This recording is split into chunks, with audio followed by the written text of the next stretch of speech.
ससुर खेत की रखवाली करके घर वापस पहुंचा तो पानी मांगने लगा, मगर घर में कोई दिखाई नहीं दिया तो वह घर में बहू को खोजने लगा।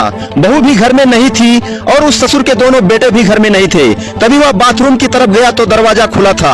बाथरूम के अंदर का नजारा देखकर उसकी आंखें फटी की फटी रह गई। बहू बिना कपड़ों के नहा रही थी। ससुर बहू को नग्न अवस्था में देखकर उसकी बुढ़ापे में जवानी फूटने लगी और वह इतना बेकाबू हो गया कि न आओ देखा न ताव देखा, वह भी बाथरूम में घुस गया। कहानी राजस्थान के जैसलमेर के आसकांद्रा गांव की है। ससुर जैसे ही बाथरूम में गया तो दरवाजा बंद कर लिया। बहू ससुर को देखकर शर्मा गई और अपने कपड़े उठाकर ओढ़ने लगी। तभी जिस्म का प्यासा ससुर बहू को अपने बाहों में भर लिया।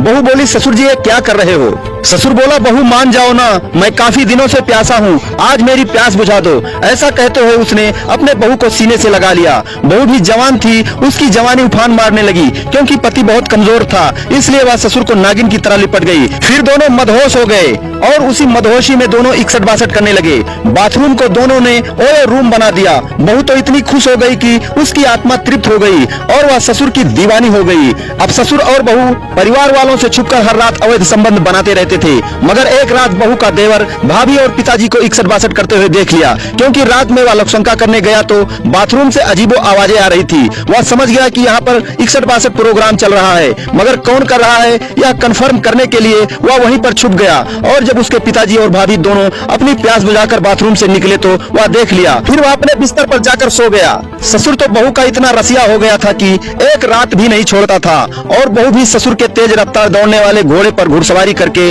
उस पे फिदा हो चुकी थी। दोनों एक रात बाथरूम में जिस्म की प्यास बुझा रहे थे, तभी उसका पति आ गया।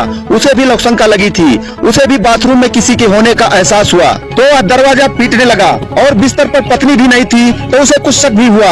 मगर जैसे ही दरवाजा पीटा तो ससुर और बहू ने दरवाजा खोल दिया तो देखा कि बेटा हीरालाल सामने खड़ा है। हीरालाल अपने पत्नी और पिताजी को आपत्तिजनक अवस्था में देखकर क्रोध से आग बबूला हो गया और पत्नी को मारने लगा। मगर पत्नी कभी ऐसी गलती नहीं करेगी ऐसा कहकर माफी मांगने लगी और वह उसे माफ कर दिया। मगर कहते हैं ना, जिसको अवैध संबंध की लत लग जाती है वह सिर्फ मरने पर ही छूटती है। बहू तो ससुर के प्यार करने के अदा पर दीवानी थी, वह अपने आप को संभाल नहीं पाई और ससुर से मिलने के लिए अपने पति को नींबू की शिकंजी में नींद की गोलियां मिलाकर उसे पिला दी, जिससे वह बेहोश हो गया। फिर बहू ससुर के कमरे में पहुंच गई। फिर दोनों ने इकसठ बासठ प्रोग्राम शुरू कर दिया।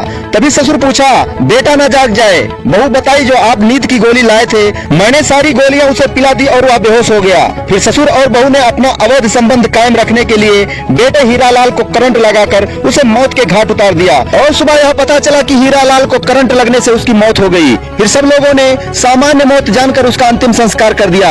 लेकिन मृतक के छोटे भाई ने अपने भाभी और पिताजी की काली करतूतों की लंका ढहा दी। मृतक के छोटे भाई ने नामजद मुकदमा दर्ज करवाया, जिसके बाद पुलिस ने शव को कब्र से बाहर निकालकर मेडिकल बोर्ड से उसका पोस्टमार्टम करवाया। वहीं दूसरी ओर पुलिस मामले की जांच में जुटी रही और हीरालाल की पत्नी और उसके पिता को हिरासत में लेकर पूछताछ की। पूछताछ के दौरान दोनों ने अपना अपराध कबूल कर लिया और उन्होंने बताया कि कैसे उसे मारा। फिर पुलिस ने दोनों को अरेस्ट कर लिया और धारा 302 के तहत उन दोनों को जेल भेज दिया। तो दोस्तों, आजकल समाज में इस तरह के अपराध बढ़ते जा रहे हैं। आपराधिक मानसिकता को समझें, आपराधिक मानसिकता वाले व्यक्तियों से दूर रहें, अपने परिवार को दूर रखें।